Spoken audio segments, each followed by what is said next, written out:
How to fix Binance verification failed. So let's get started. First of all, check your documents. Your ID must meet Binance requirements. Clear and high quality, no blur, glare, or shadows.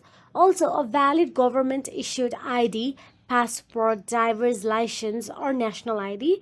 Also, match your Binance account details, name, date of birth, etc., and it must not be expired. If rejected, use a different ID or try retaking photos in a well lit area. Then retake the selfie or face verification.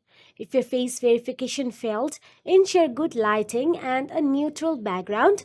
Also remove any glasses, hats or mask and follow on-screen instruction to carefully keep your face centered and steady and retry using a different camera or phone if needed.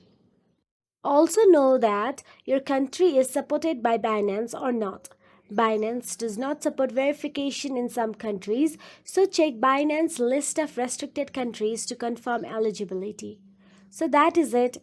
If you receive a verification failure email, Binance might allow multiple attempts. Wait 24 to 48 hours before trying and ensure you don't exceed the daily verification attempt limit. So that is it. If you found this video helpful, please like, share and subscribe our channel and thank you so much for watching.